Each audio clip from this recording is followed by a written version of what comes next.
C'est bon? Voilà, merci, mesdames et messieurs. Je suis Cheikh Tidiane Dièye, membre de la coalition. Je vous remercie, tous et toutes, journalistes sénégalais et journalistes étrangers travaillant au Sénégal. Nous vous avons convoqué ici aujourd'hui pour vous présenter le message du président Ousmane Sonko et de la coalition qui l'accompagne sur l'actualité politique nationale et en particulier le dialogue politique en cours actuellement dans notre pays, qu'on appelle dialogue national. Nous vous présenterons le message de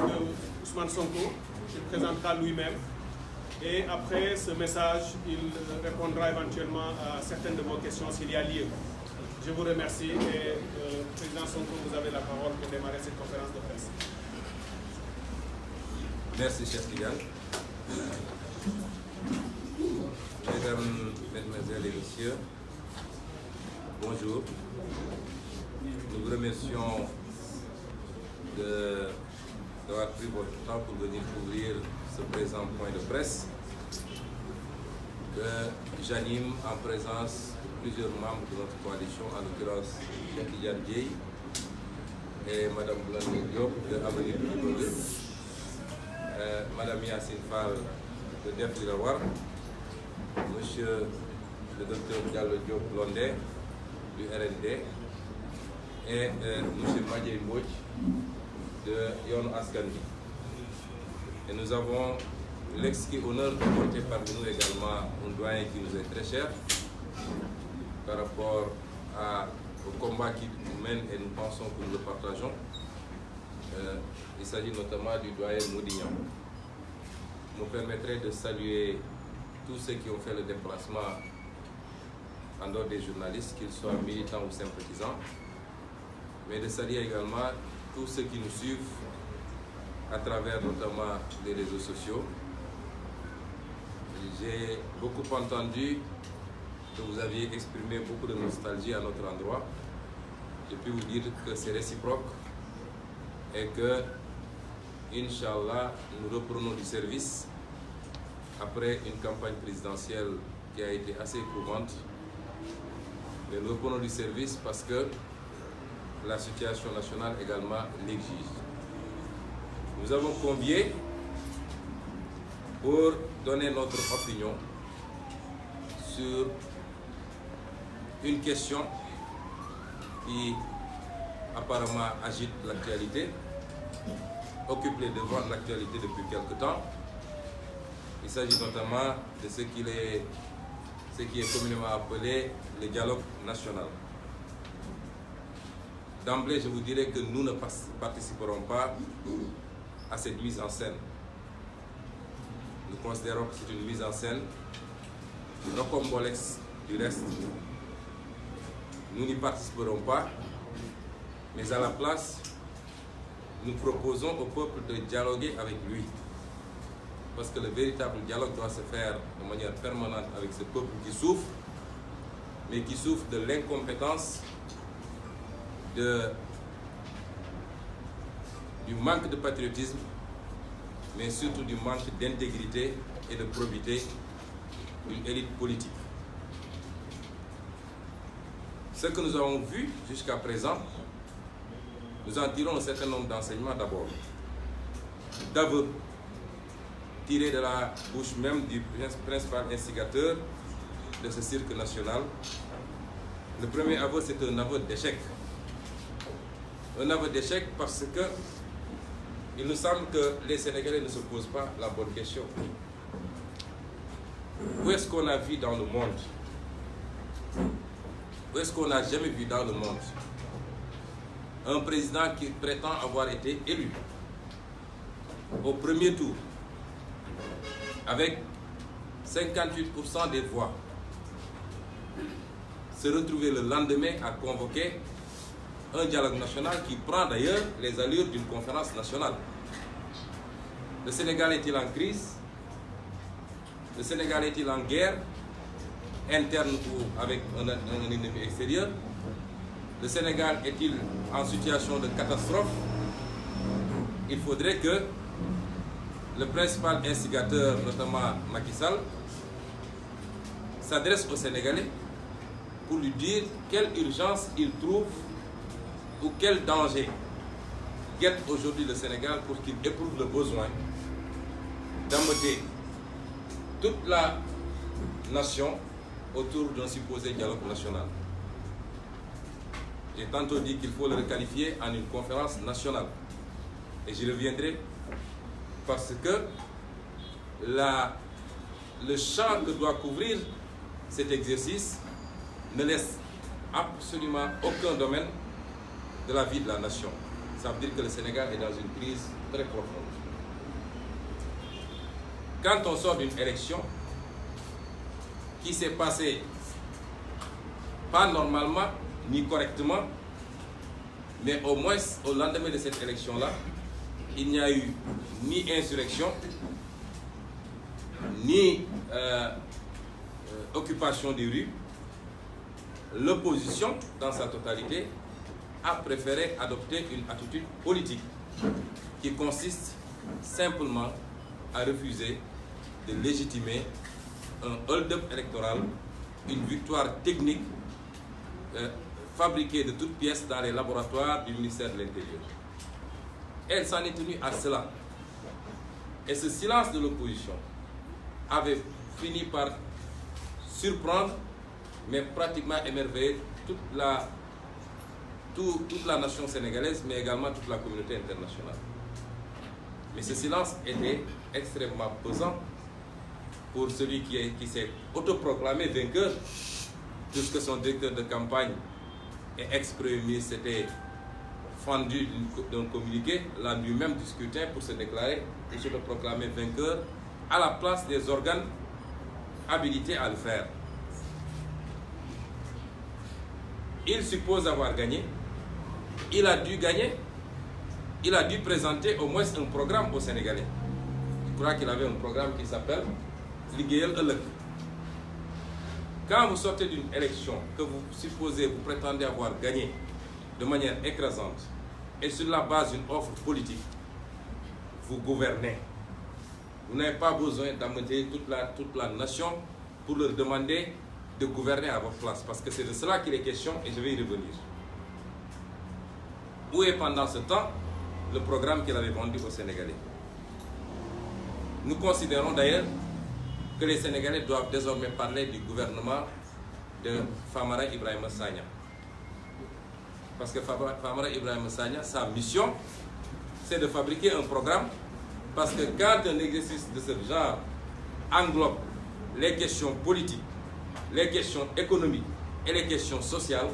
il s'agit carrément de fabriquer un programme à la place de Liggéeyal Ëllëg et à la place de Sénégal émergent. C'est ça la vérité. Et donc, désormais, nous devons considérer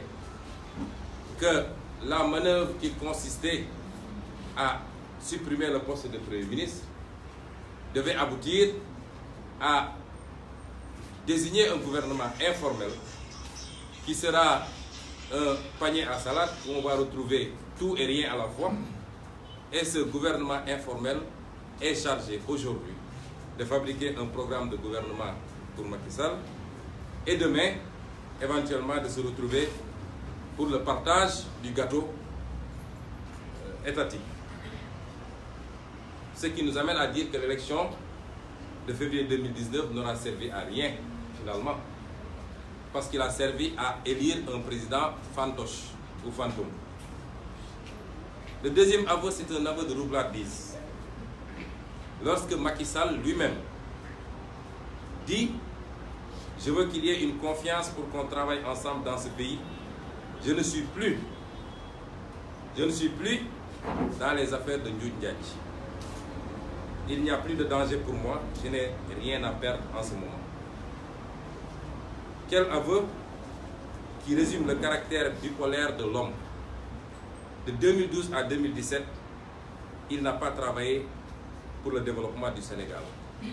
Car otage de son obsession pour un second mandat, qu'un bilan ne pouvait lui donner, il était dans les manigances et les manœuvres pour écarter, exiler, révoquer, traquer de l'opposant, modifier les lois à sa guise, etc., etc. Mais c'est bien fini pour lui, comme il le dit. Car on n'a pas besoin de son engagement de ne pas faire un troisième mandat. Nous ne lui laisserons jamais cette latitude d'avoir à violer une énième fois la Constitution pour briguer un troisième mandat. Nous savons que son engagement de finir avec son mandat en 2014, en 2024, suivra le même destin que ses précédents engagements. 100 000 emplois pour les jeunes par an, gouvernance sobre et vertueuse, mandat de 5 ans, etc. Pour son présent engagement, même son Conseil constitutionnel ne pourra lui venir en aide pour lui permettre, comme il le dessine déjà, de contourner les règles et la charte fondamentale de ce pays et briguer au troisième mandat. Le troisième aveu est un aveu d'incompétence et d'incapacité. Il dit, je le cite, et il s'adresse à l'opposition, « Si on ne se réunit pas, des étrangers vont débarquer pour nous diviser et s'accaparer de nos ressources. » Au-delà d'un aveu inquiétant, d'un leader extrêmement faible, qui n'est fort que lorsqu'il s'agit de mater de l'opposant, et qui courbe l'échine face aux intérêts étrangers. Au-delà donc de cet aveu extrêmement inquiétant, je tiens à rappeler aux Sénégalais que c'est lui, Macky Sall, qui a vendangé sciemment toutes nos ressources malgré nos alertes répétées. Il a sciemment signé des contrats qui étaient extrêmement désavantageux pour le Sénégal. Il l'a fait en connaissance de cause et aujourd'hui, il vient vendre aux Sénégalais une soi-disant nécessité de faire bloc, sinon les étrangers vont débarquer pour prendre nos ressources. Ils n'ont pas besoin de venir prendre nos ressources, il leur a déjà livré ces ressources. D'ailleurs, la seule chose que le peuple sénégalais doit lui rappeler et réclamer, c'est sa promesse électorale lors de la campagne de renégocier tous les contrats. Nous étions tous ici quand, lors de cette campagne de février 2019, Macky Sall s'est engagé à renégocier les contrats. Nous savons pertinemment qu'il n'en a pas le courage. Espérons qu'il ne l'attend pas de la commission ou du dialogue qu'il a instauré. C'est lui qui a pris l'engagement de renégocier ces contrats, qu'il avait sciemment signé, qu'il ait le courage de le faire, et je ne vois pas comment une commission qui n'a pas été élue par les Sénégalais peut procéder à la renégociation de ces contrats. Voilà un homme qui n'a pas le courage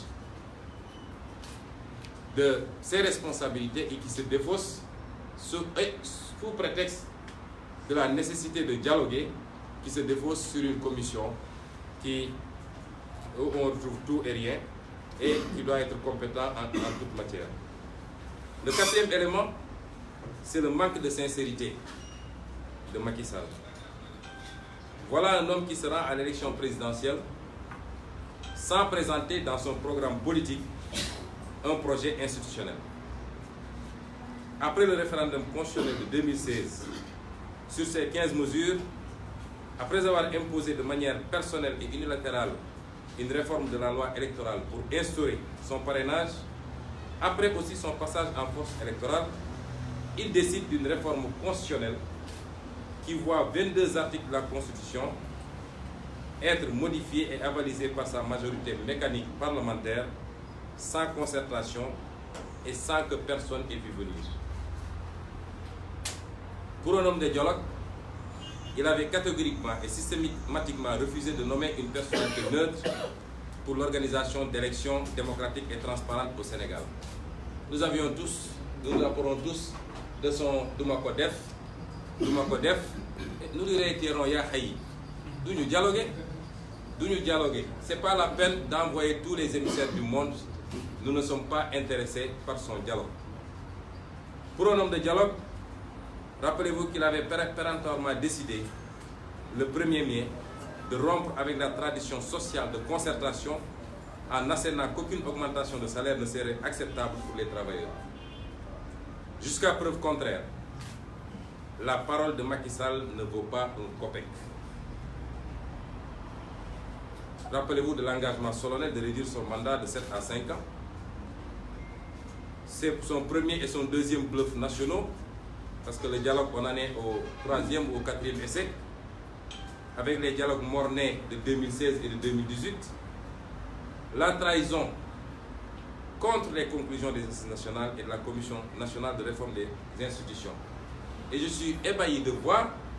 des acteurs qui se disent des assises nationales se bousculer au portillon du palais pour aller assister à un dialogue. Qu'est-ce qu'on peut dire dans ce dialogue qu'on a déjà dit dans les assises nationales?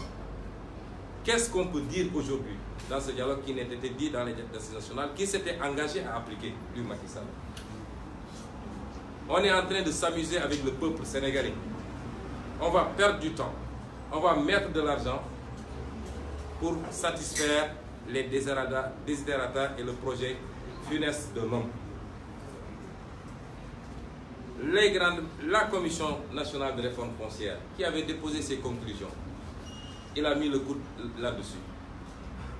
Les grands messes des assises de l'éducation et de l'administration, on se rappelle, inauguré en grande pompe, il y avait des affiches partout, on va réformer l'administration. On avait mobilisé toute la fonction publique à Diamniadio pendant 4 ou 5 jours. Aujourd'hui, rien. La décision unilatérale de report des élections locales, j'en ai déjà parlé. Alors, comment donner, la liste n'est pas exhaustive, hein, mais comment donner du crédit à cet homme? Vous savez, quand vous avez dans votre propre famille un enfant habitué à raconter des choses, à dire des choses qui ne sont pas conformes à la vérité, est-ce qu'il se lève un beau jour pour vous dire « Papa, maintenant j'ai changé ». Vous n'allez pas y croire tout de suite. Il faut le mettre à l'épreuve au moins. Le 5e point, c'est que nous assistons à un vaste cirque sous, entre parenthèses, présidence neutre. Je n'ai rien contre ceux qui ont été désignés. Je ne considère pas qu'ils soient si neutres que ça. Mais où étaient-ils, ces personnalités crédibles, pendant 7 ans que Macky Sall foulait du pied les règles fondamentales et sacrées de notre consensus national? On n'en a jamais entendu un seul, ne serait-ce que faire une tribune pour rappeler à l'ordre par rapport à ces dérives. Ils étaient où quand, par manque de patriotisme, le même Macky Sall livrait notre économie aux intérêts étrangers et vendangeait nos ressources naturelles dans une gestion nébuleuse et clientéliste? Osent-ils seulement parler à leurs commanditaires des criminels économiques et financiers qu'ils protègent et même encouragent par des nominations? On ne parle pas de la gouvernance dans ce fameux dialogue. La corruption endémique. Tous ces criminels à col blanc qui ont pillé la poste, qui ont pillé le coude, qui ont pillé la direction générale des impôts et domaines, qui ont pillé le port autonome et qui aujourd'hui sont protégés par ce Macky Sall, qu'il promeut même quelquefois dans des postes de ministre ou de directeur général. Est-ce qu'ils oseraient aller lui parler de ces questions alors qu'ils ont été épinglés par des rapports des corps de contrôle? Le 6e point, c'est que ce dialogue, en réalité, cache des objectifs inappuyés. Le premier objectif, c'est que ce dialogue est une manœuvre pour se décharger de la situation catastrophique du pays. Il cacherait la réalité des finances publiques, avec un gap budgétaire à ce jour de plus de 100 milliards, et qui, s'il n'est résorbé, se portera d'ici la fin de l'année à 345 milliards. La situation du pays est dramatique. Je ne veux pas inquiéter outre mesure, mais les Sénégalais doivent s'attendre à souffrir ces 5 prochaines années. Parce que les choix à la base ont été mauvais et Macky Sall a atteint ses limites. C'est pourquoi il veut se défausser sur un prétendu dialogue et demander à d'autres acteurs d'endosser et d'assumer à sa place. Il est clair d'ailleurs qu'à ce jour, l'État n'a pas les ressources nécessaires pour organiser les élections locales à la date du 1er décembre 2019. C'est ça qu'ils veulent cacher. Et nous constatons tous que beaucoup de ces projets, à coups de milliards, crevant le plafond de l'endettement et frappés du gigantisme maladif de l'homme, mais surtout inutiles, sont à l'arrêt. Vous savez, il y a 7 mois de cela, quand je vous disais que l'inauguration du TER, c'était de la poudre aux yeux, et que je le défiais de faire un aller-retour, s'il part à Diamniadio qu'il revienne avec le TER, on avait crié aux oiseaux de mauvais augure. Où est-ce qu'on en est avec le TER? J'avais dit que le TER ne circulera pas avant le mois de juin. On est au mois de juin et le TER ne circulera pas. Voilà la gouvernance de Macky Sall. Et pendant ce temps, aucune mesure allant dans le sens de soulager les cris de détresse des populations n'ont été prises. Combien de morts devrions-nous enterrer avant d'espérer une attention du dépositaire des pouvoirs? L'arsenal, les moyens colossaux qu'il a investis dans l'arsenal de répression pour parer à toute manifestation de l'opposition. S'il avait été pensé le tiers pour sécuriser les Sénégalais, on n'en serait pas à cette situation d'insécurité devenue pratiquement endémique. Combien d'entreprises devront fermer? Combien de jeunes devront se jeter dans les bras de l'océan? Combien de femmes agressées? Combien de détournements opérés? Combien, la liste peut être longue. Ce n'est pas moi qui vais apprendre aux Sénégalais, parce que c'est eux, ils souffrent dans le chair, ils n'ont pas besoin qu'on leur cite une liste exhaustive.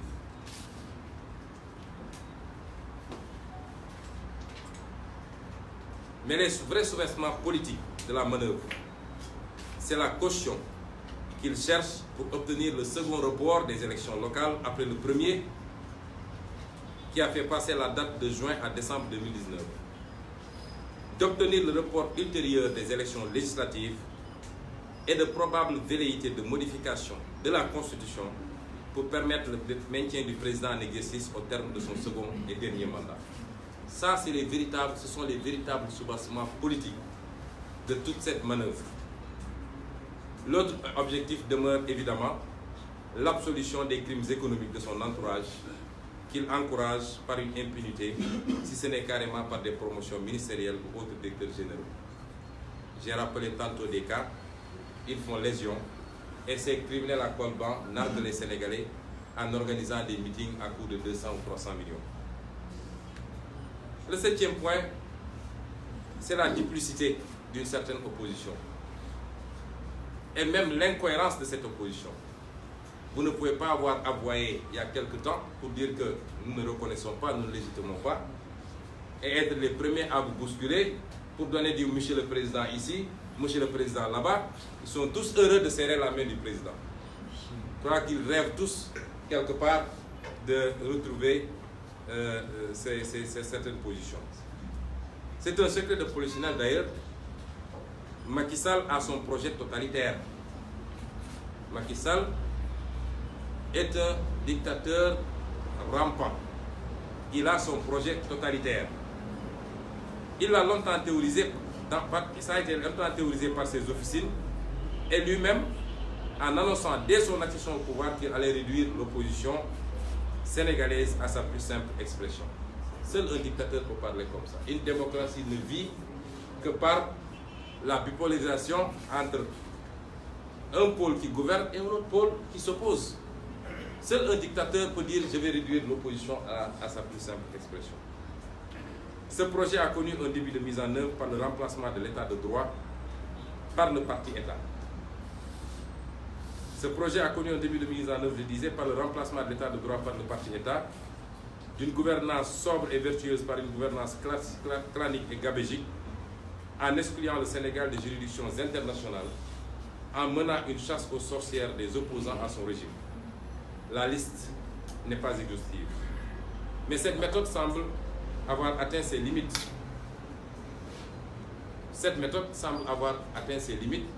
Mais le projet de Macky Sall de réduire l'opposition à sa plus simple expression demeure. Et il faut changer de stratégie. En faisant quoi? il fantasme sur une forme de gouvernement d'union nationale qui ne dit pas son nom. Élaborer ensemble un programme commun, politique, social et économique, et ensuite gouverner ensemble, ou plutôt se partager le bonbon étatique. Ainsi, il n'y aura personne en face pour s'opposer aux mauvais choix économiques, à la corruption gouvernementale et étatique, aux dérives et abus autoritaires, aux manipulations du calendrier républicain et de la Constitution. Je veux rassurer ici Macky Sall. Il aura une opposition en face de lui. Et une opposition ferme, pour ne pas dire radicale. Ce n'est pas personnel. Nous n'avons rien contre la personne de Macky Sall. Il faut que ce soit très clair. Mais nous avons tout contre sa façon de gouverner, contre sa vision extrêmement limitée. C'est lui qui personnalise le débat. Mais le débat n'est pas personnel. C'est lui qui s'est juré de n'avoir jamais une opposition en face de lui. Dès lors que vous dites que je suis contre Macky Sall, il lâche la churme contre vous. C'est des insultes, c'est des diffamations, des affabulations, des mensonges quotidiens. C'est une traque permanente, l'instrumentalisation de la justice.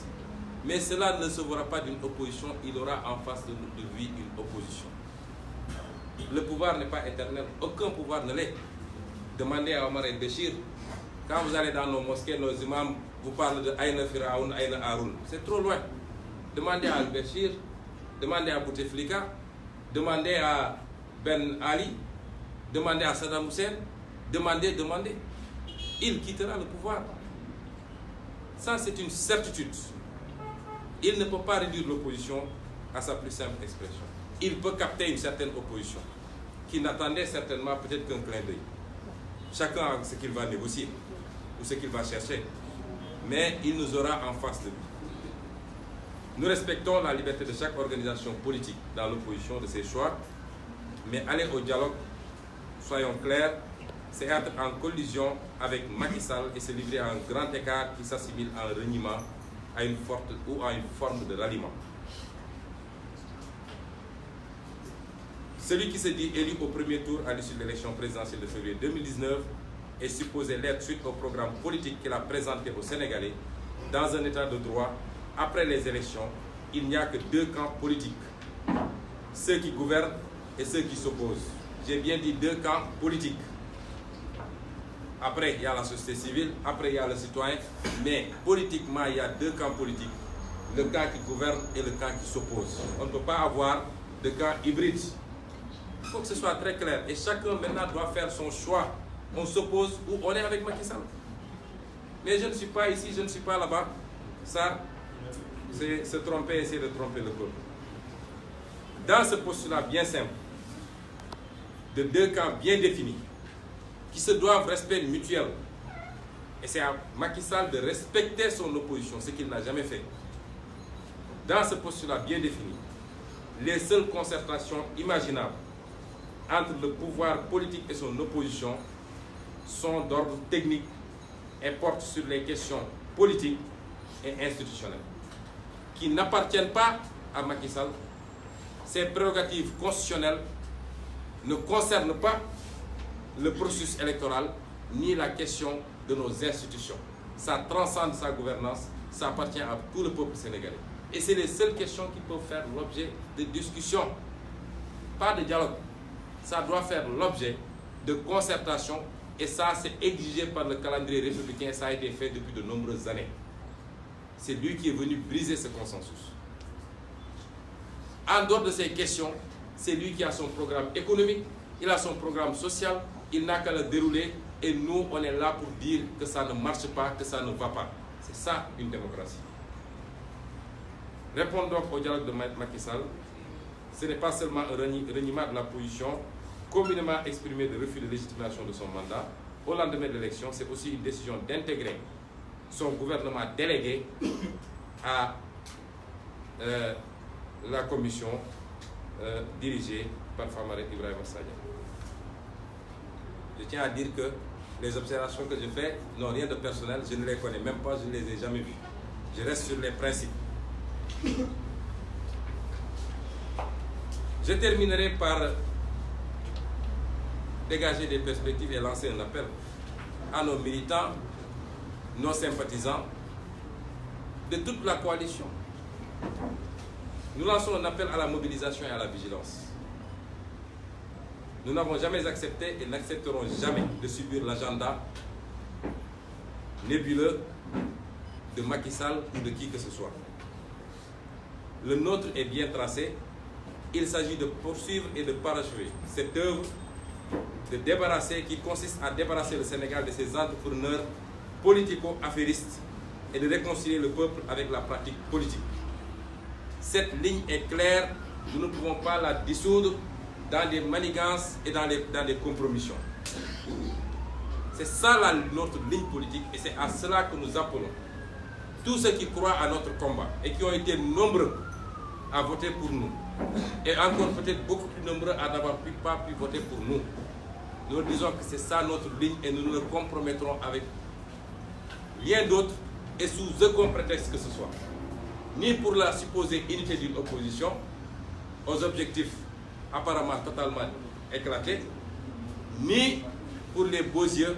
de Macky Sall qui est confronté à ses propres limites.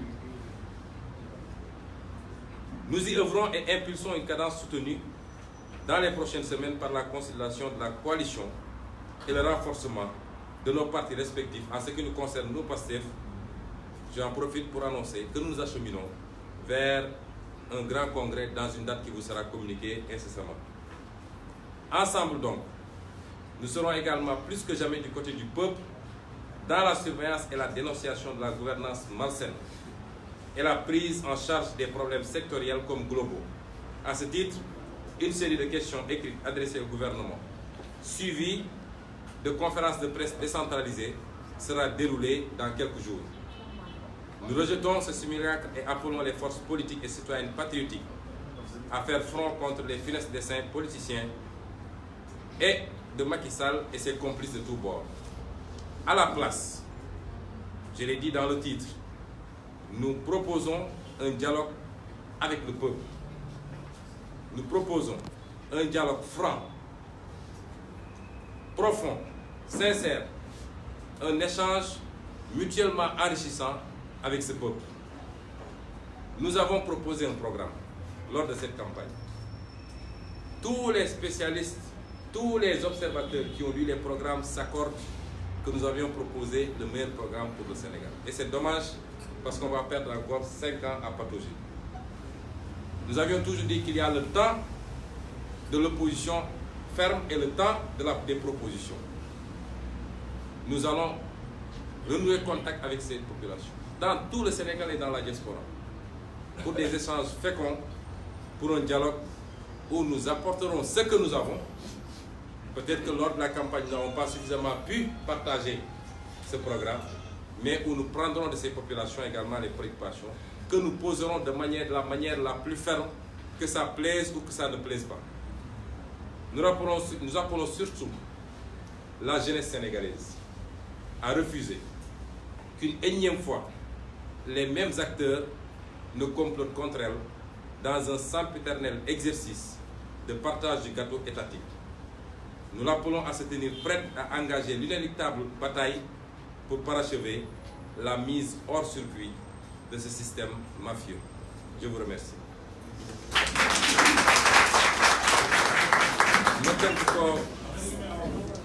ma tënk ko ci wolof gannaaw bi ñu nuyoo ñëpp jiital ci suñu mbokk journaliste yi nga xam ne bàyyi nañ seen yitte ñëw teew si tey teg ci ñi nga xam ne ci suñuy soppe lañu suñuy wëlëre lañu ci li ñuy liggéey ci politique bàyyi seen yitte ñoom it ñëw fekke ci conférence de presse bi teg ci it suñuy soppe wala suñuy partisans militants sympathisants yi nga xam ne amaana ñu ci bëri ñu ngi seetaan nii sax ci direct bi di leen nuyu yéen ñëpp dégg nañu nag seeni woote xam nañ ni namoon ngeen ñu waaye ñoo leen raw dafa fekk rek bu ñu génnee ci li ñu jógee yéen ñëpp xam ngeen ni lu métti la woon lu jafe woon jaadu woon na ñu lëlu tuuti noppalu defaruwaat waaye li ci gën a am solo jublu ci nu ñuy organiser waat liggéey bi ba mu gën a ñoŋe.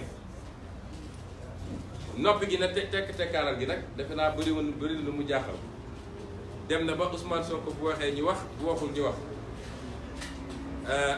dégg nañ ci lu ne nag dégg naa sax ñu ne waaw dañoo tëju dañoo daw parce que dañoo ameel ay nit amee lu ñu kenn fukki dërëm ñoo ngi sant yàlla kenn benn Sénégalais buy jinne sax ameeluñu ko ñoo ngi sant yàlla bu baax a baax a baax parce que ñun def loo mën boo tëddee nelaw ñun loolu la ñuy politique.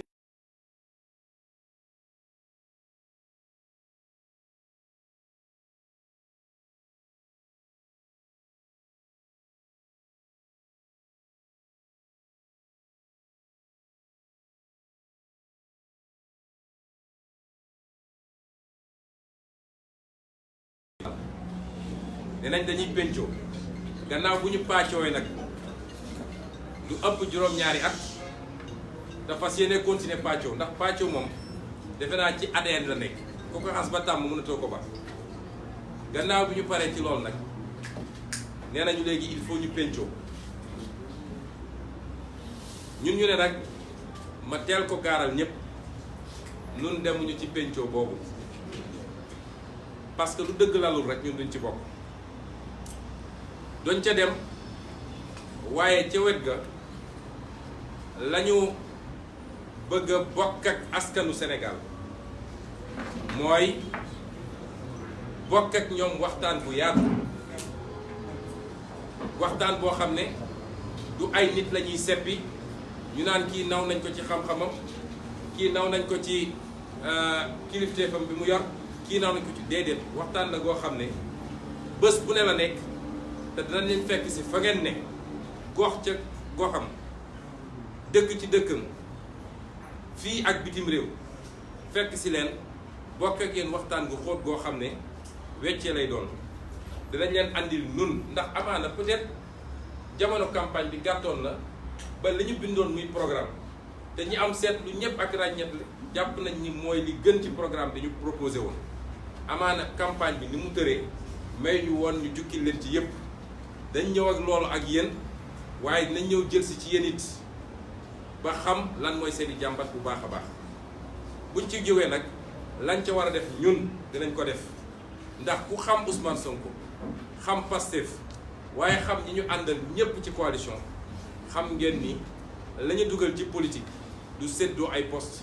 waaye taxal askan wi la looloo ñu andi xeetu politique boo xam ne nit ñi faral ñu ko woon gis wala tàmmuñu ko woon loolu tax suñu façon politique teel a sonnal ñi ñu jàkkaar lool parce que li ñu xamoon ci politique du lii loolu la ñuy wéyee nag nekk ci côté askan wi di défendre askan wi boole koog nag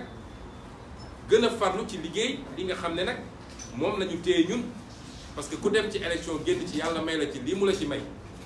te yaa gënoon a néew coalition yaa gënoon a néew budget campagne da nga war a dellu sant yàlla bu baax a baax te xam ni nag fa yoon bi nga ne boo ci wàccul dañu naan bu xëcc yàggee bu daggul dina digg te bu soobee yàlla du dagg ba tax nag li ñu gis ci lii ñu woote dañ ciy jukki yenn jàngat rek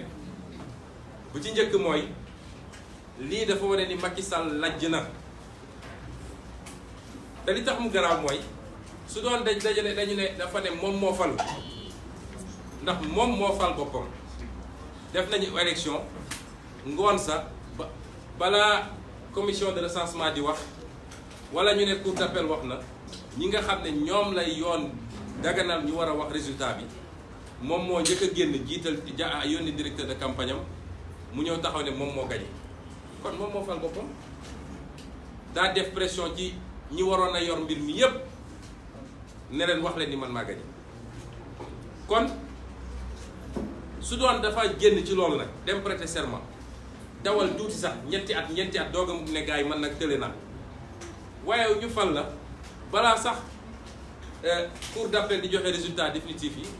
moom moo njëkk a génn ne maa ngi woote dialogue national man dama ne li mu woote du dialogue national conférence nationale la te conférence nationale ñoo ngi koy faral di woote ci dëkk yoo xam ne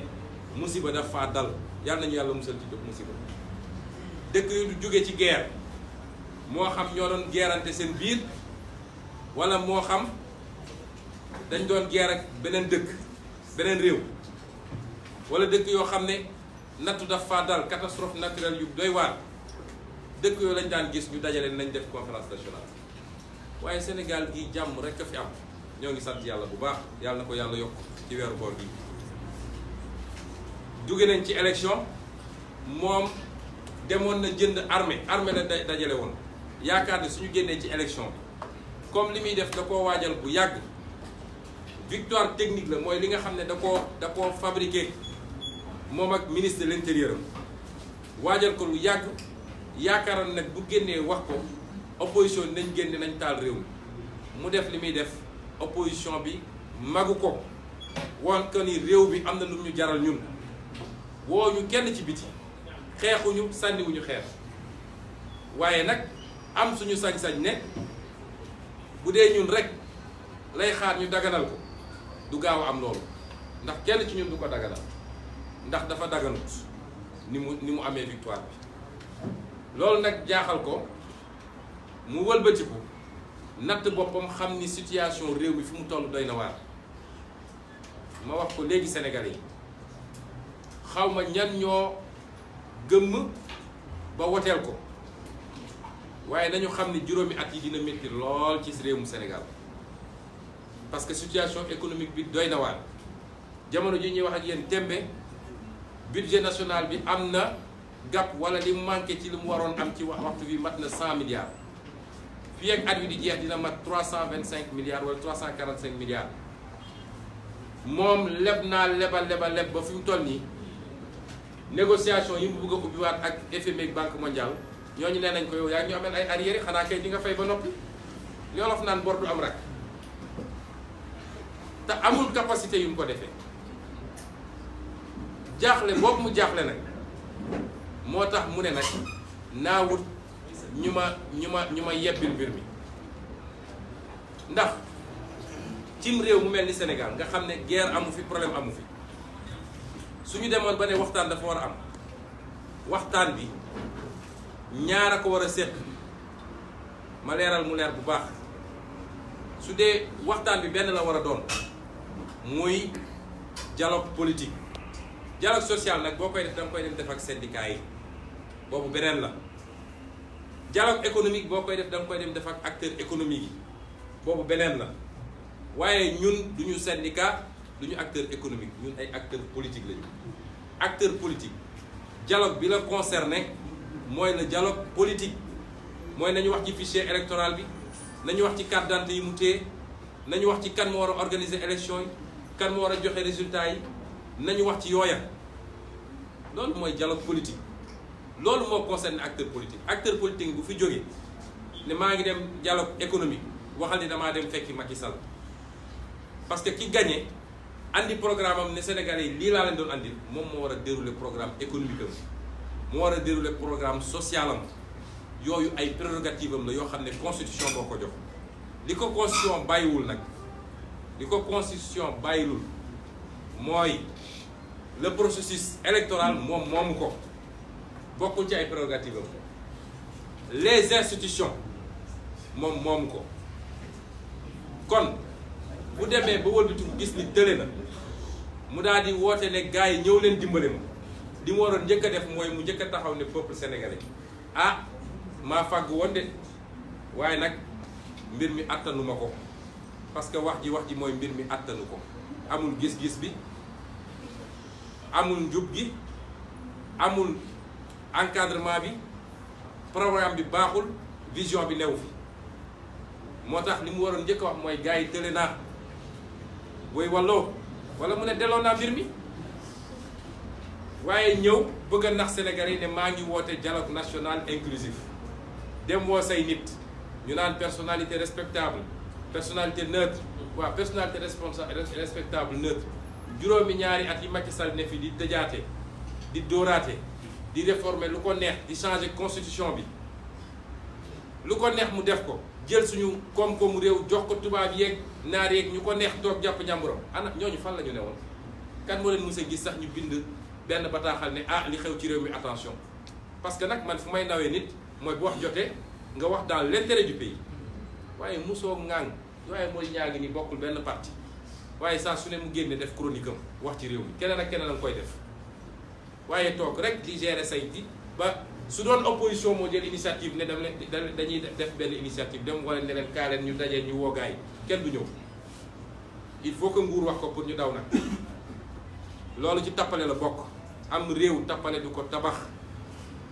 am réew naxaate ak naxante du ko tabax gis ngeen tubaab yi ëpp ñu xam-xam gënuñ ñoo baax réew yi ci jikko la ñuy rawante ak wane ni bëgg nga sam réew loolu mooy defar réew mais am réew moo xam ne kenn ku ne foog nga ni mun nga nax sa bopp ndax ñëpp te loolay Sénégal wax ji nag du neex soo waxee ñu ne dafa arrogant waaye wax dëgg su jotee dañ koy wax donc télé googu moo tax mu andi di mu andi nag may xamal sénégalais nii désormais bis ni ki tey bu ngeen di wax da ngeen naan le gouvernement de son excellence Famara Ibrahima Sagna parce que nag loolu lañ ko jox léegi parce que ku ñu ne suñu koom-koomu réew est-ce que gis ngeen terme de référence amul luñ ci bàyyi suñu koom-koomu réew mooy nu ñuy def ba secteur privé bi am lu mu war a am ci marché yi nu ñuy def ba suñu pétrole ak gaz ak zircon dellu si ci réew mi nu ñuy def ak ñu ne loolu jox nañ la ko ñu dellu si waat ñu ne la social bi mooy insécurité bi nit ñi ñuy rey ak nit ñi ñuy agressé paj mi ak yeneen ak syndicat yi jox nañ la ko ñu ne ah bëri na de mu ne déedéet yemul foofu léegi dialogue politique bi nu ñuy organiser élection calendrier république et cetera jox nañ la mais kooku dañoo génne bun jon teg ko fi léegi moom mooy le gouvernement du Sénégal ak ñi mu àndal parce que nee na li tax loolu gën a dëggu ma gën koo dëggal mooy su doon dañ ne c'est consultatif rek mais dafa ne lu ngeen décider moom laay def kon ñooñu ñoo yor Sénégal léegi ñooy gouverner ñooy décider ñooy buur ministres yi fi nekk la ñuy lekk riba la mun nañ démissionner amatuñ fi njëriñ d'ailleurs amatuñ fi njëriñ depuis bu mu defee réforme am ne léegi moom mooy lépp ci Sénégal exécutif bokk moom dong la kon ministre amatu fi njëriñ moom mooy wax directement ak directeurs généraux yi kon beneen bi mooy dafa am wax yoo xam ne bu génnee ci làmmiñu kilifa askan gi mu jiite war naa jaaxle ndax kilifa bu toogee ba ne man de nekkatuma ci ay njuuj njaaj damaa bëgg ñu wóolante liggéey loolu li muy firndeel mooy juróom-ñaari at ci njuuj njaaj la newoon juróom-ñaari at ak lu tegal sax ndax réforme bii mu def changé 22 articles constitution bi njuuj njaaj la kilifa nag boo xam ne nee nañ yaa jiite réew mi jiite 15 millions de Sénégalais nga ñëw taxaw ne leen maa ngi woon ci ay njuuj njaaj waaye nag léegi banaa ko parce que man xam naa ni sama mandat jeex na bii moo ma dese ma dem kon léegi wóolu leen loolu wax ju garaaw a garaaw la li muy firndeel mooy kii warul woon jiite réew mi te nag nee na changé na dëgg la nit ku ne day changé ñun ñëpp bis bu nañu tooñ suñu borom jéggalu essayer changé waaye nag dama ne wooree sab gone ci kër gone gi ay lool lu mu la wax bëccëg guddi mu dañ lu mu la wax guddi bëccëg mu dañ gone googu bu xëyee rek ne la bàyyi soppiku na balaa nga naan ko naam di nga tey tuuti te li fi Macky wax mu dañ kenn xamul nu mu toll dinaa def 5 ans def 7 ans du ma musa nommer sama frère par décret nommer ko par décret du ma ak yan def naa lim naa fi yu bëree bëri li mu wax mu dañ kenn xamul nu mu toll daanaka sax lu mu musa wax dañ na kon kooku bu ñëwee tey ne man soppiku na balaa nit ñi di rumbalement di daw xanaa kay peut-être dugg ne dem naa palais dugg naa salle des banquets nuyu naa Macky Sall ndax am na ñoo xam ne loolu rëy la si ñoom waaye lu fa nit ñi di defi dafa ne moom moo gagné réew maa ngi nii na gouverner ñu mettre ko à l'épreuve benn waxtaan la ñu mën a seq ak moom mooy li nga xam ne constitution bàyyilu ko yoon bàyyiwul ko muy processus électoral bi ak institution yi leneen lu ko moy ay tappale la. ñaareel bi mu wax mooy ñaareel wax boo xam ne war naa tey xel Sénégalais yi nee na ku jegeeg moom bu ñu booloowul nekk benn say waa bitim réew dinañu ñëw jaay ñu doole nangu suñu koom-koom rawatina rek li nga xam ne mooy suñu ressource naturelle muy pétrole bi muy zircon bi muy gaz bi muy yeneen ak yeneen. ma fàttali ko ne ñooñu soxlawu ñoo ñëw di ko nangu ndax moom moo leen ko jox ba noppi te ba mu koy def ba muy signé ku lire sama livre pétrole et gaz chronique d'une spoliation bind naa ko 2016 ba léegi gisu leen ku ci weddi ab phrase sax ba mu koy def la muy def xam na ko da koo def ci tayeeku ba kanam jël suñu alal yépp tayle ko su yemoon foofu sax ñu ne waaw waaye yéen ñëpp fàttali ngeen ngi février bii ci élection présidentielle boobu jamono ñun rek a bindoon suñu programme ni bu ñu sénégalais yi wóoloo ba fal ñu lu fi nit xaatimoon ci contrat boo xam ne du intérêt Sénégal dinañ ko dindi yemul rek ci or ak pétrole ak yooyu ba ci marché public bi mu xamee ni wax jooju nag am na fu mu egg sénégalais yi loolu la ñuy wax di populisme politique mooy ni ma koy waxee ci wolof mooy Diallo Diop bi ñu koy waxee populisme mooy ma riirandoo wala essayer wax li nit ñi bëgg a dégg rek pour nax leen ba wëlbatiki leen ba am li nga bëgg ci la jóg taxaw moom it ne buñ ko wóola ba jox ko deuxième mandat contrat yi da koy renégocier bi mu ko waxee laa def meeting xam nga fan may leen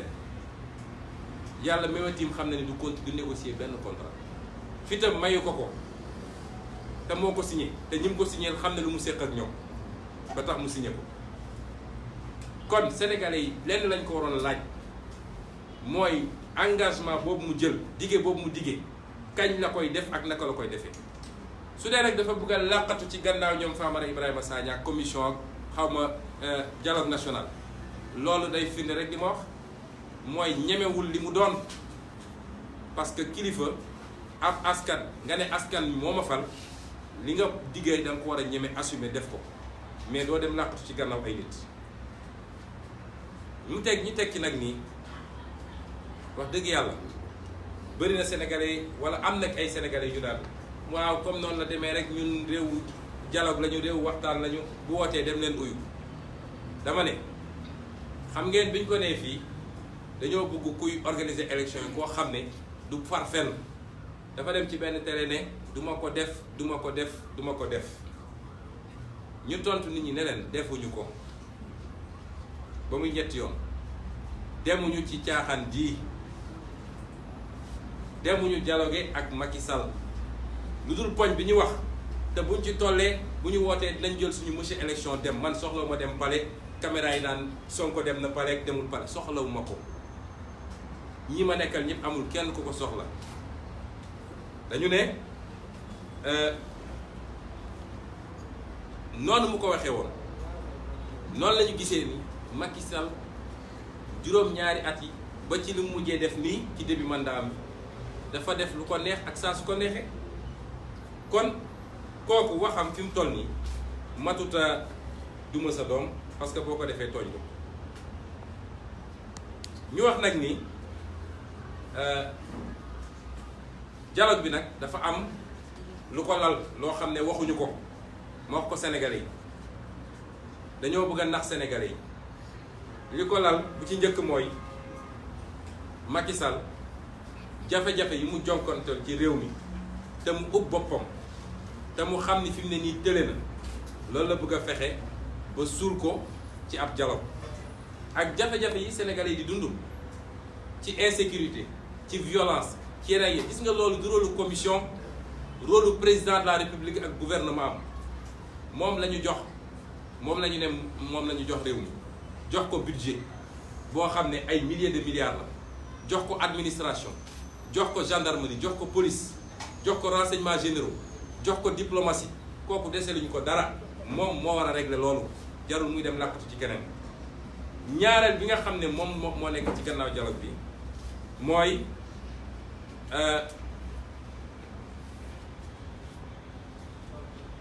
mooy nu muy def ba naxanteeg Sénégalais yi pour que élection yi ñu war a dëgmal muy élection locale mu fexe ba dàq ko. xam nga dàqoon na ko te yoon dafa ne mayuñu ko mun na ko dàq mais warul génn ci at wi kon jëlee woon na ko mois de mai yóbbu ko décembre xanaa mu jëlee ko 1er décembre yóbbu ko 31 décembre mais waru amul droit pour dàq ko lu dul am na li ñuy wax ñoom consensus avec toute la classe politique. moo tax ñi yoon nekk ci opposition ba dem fa lu ñu def ñoom la engagé parce que complicité la avec Macky Sall calendrier républicain bi dañ ko war a respecter parce que Macky Sall nag moomul réew mi yii nga xam ne nag moo ko créé ci ay problème moo ko réglé boppam moo fi créé parrainage am ñëpp xam nañ ni parrainage bi su dee 27 candidats élection présidentielle lañ ko mënul woon làqat ci waxuma laa soo amee 552 communes bu nekk war a am nu mu tuuti 10 listes kan mooy gérer parrainage bi fii Sénégal yooyu nag moo la xam ni moo ko créé boppam bëgg cee génn na ko génne nit da ngay am humilité léeg-léeg soo demee ba xam ni mbëkku nga ñëw ne gars yi mbëkku naa wàññiwul dara ci sa daraja waaye bëgg a ñëw di ndax nit ñi naan damay créer ay commission ak ay dialogue loolu ci tappale la bu ci mujjee nag yem rek ci élection locale waaye élection législative yi ñu war a dem 2022 te am na ci tànge ni suñu demee mën na am mu ñàkk assemblée nationale te loolu sax mooy am bu soobee yàlla mu bëgg a xool nag nu mu koy naxantee ba dax ko ba mu du am 2022 ak ñetteel bi mooy moom ci boppam xam nga ku la ne woon dinaa def 5 ans def 7 ans bu ñëwee ne la du ma dépendre 3e mandat li boo ko gëmee li ñu naan taribat yadaaka mooy dóor nga sa loxo ci yëkk nun de gëmuñu ci dara ci ay seeni stratégie nu ñuy def ba yooyu yëpp ñu tënk ko ci jaarale ko ci dialogue boobu la bu ci mujjee nag mooy njuuj njaaj ak càcc gi ne ngeen jéggal ma ci terme yi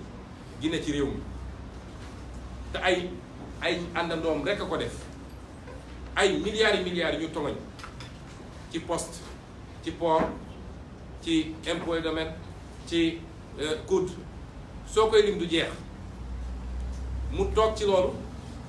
jàpp ay opposants ci ay waxu caaxaan tëj leen ñi mu génn leen réew mi ay nitam jël ay milliards mu toog ci ñii sax mu defal leen promotion de na ma leen ay ministre ñuy wër di kokkali askan wi yooyu la bëgg a jaarale ci dialogue bi ba ñu suul ko ñu wax nag ni Macky Sall dafa am projet bu mu am bi muy egsi xam nga moom defe naa am na ku ma ne woon bi muy nekk ci PDS sax c'était l'aile fasciste du PDS bi muy ñëw moo ko waxal boppam ci làmmiñam kenn nettalu ko kenn dafa ne dinaa seeyal opposition dootul am ci réew mi gis nga projet boobu ba léegi génnu ci nag def na ko ci juróom-ñaari at ci jaay doole ku ne ànduma ak yow mu tëj la ku ne ànduma ak yow mu génn la réew ku ne ànduma ak yow mu dàq la sa liggéey ku ne ànduma ak yow mu corrompre la fexe ba nga dem ànd ak moom mooy les transhumants comme on les appelle loolu yëpp pour opposition bañoon a am waaye nag nit ak pexem yàlla nag moom gis nga Firawna bu mu nee du ma am kenn du ma nëbb jant bi doom bu góor muti doom bu góor bi ko jaaxal këram la yaroo li olof naan guy gi nar a nekk gi nar a màgg xaw ma yàllaa koy làq ba law bi du ko gis kon def na li muy def yëpp gis ni opposition am na opposition gi nii seen kanam loolu nag tax mu ne léegi naa ko changé su dee mënuma ko am ci jaay doole naa ko am ci naxanteeg ñoom ba ñoom ñëpp ñëw fekk si ma parce que ñi dem dialogue ba dañoo nangu ni ñoom ñi ngi dem ànd ak Macky Sall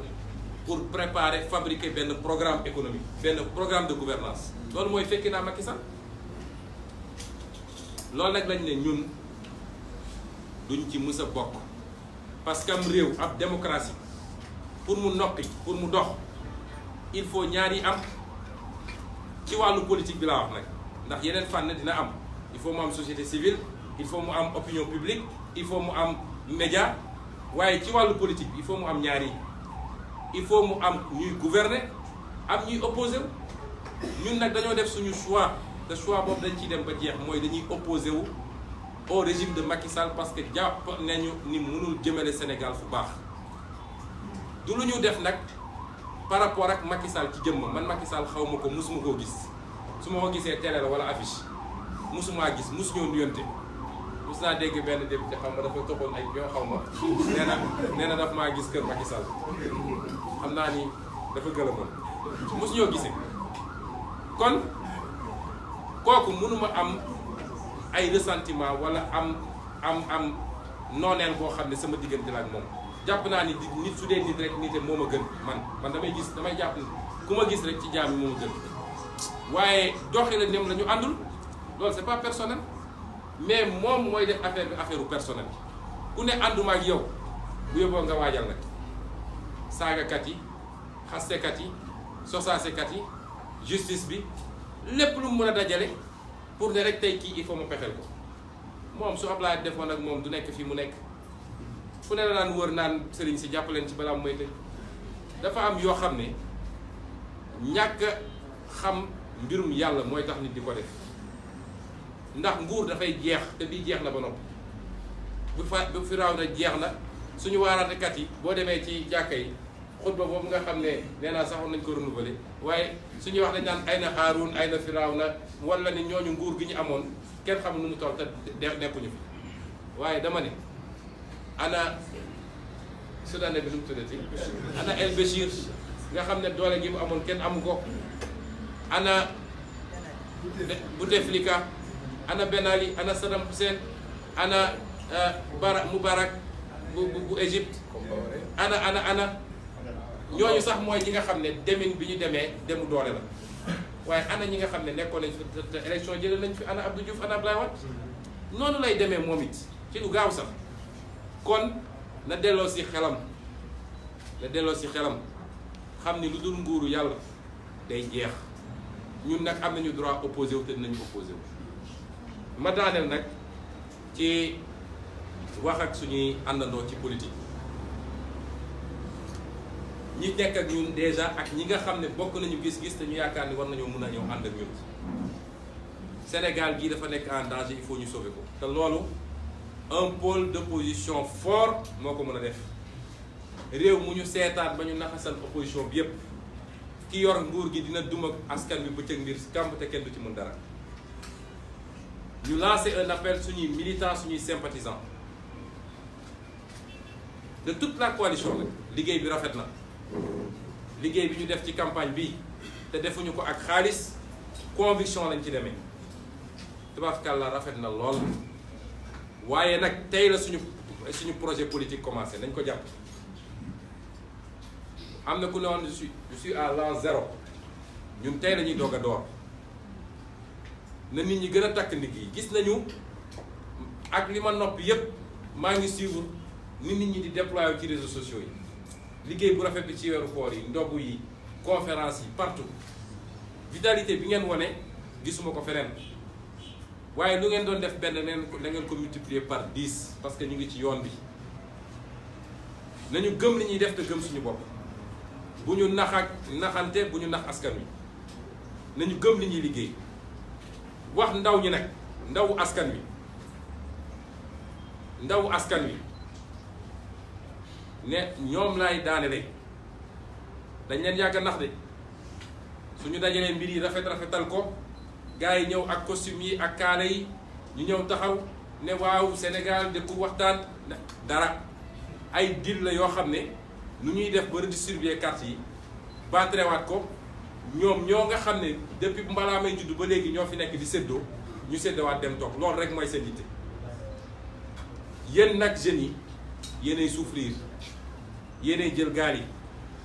yéenay dem ci désert bi yéenay dem pare jàng toog di chômer di xool seen waajur bëggoon leen jàppale mënu leen ko bu leen kenn naxati ci yooyu nous voulons une jeunesse consciente et saine te jeunesse boobu nag maa ngi leen di wax na ngeen préparé wu parce que nag xeex bi dinañ ko xeex de toog leen rek di déglu signal bi continuer liggéey sur le terrain te préparé wu leen parce que bu soobee yàlla réew mi duñ ko bàyyi ak groupe bii nga xam ne Sénégal ñoru leen yitteelu leen. ma daane nag ci kilifa diine yi ndax ma ko woon ci français bi ñaari yi su amee nag dañuy dem gis kilifa yu diine yu bëri ne leen nag wax leen ci mbir mi waaw dañuy waxtaan dañuy jalo bu ko defee ku kilifa diine woo sax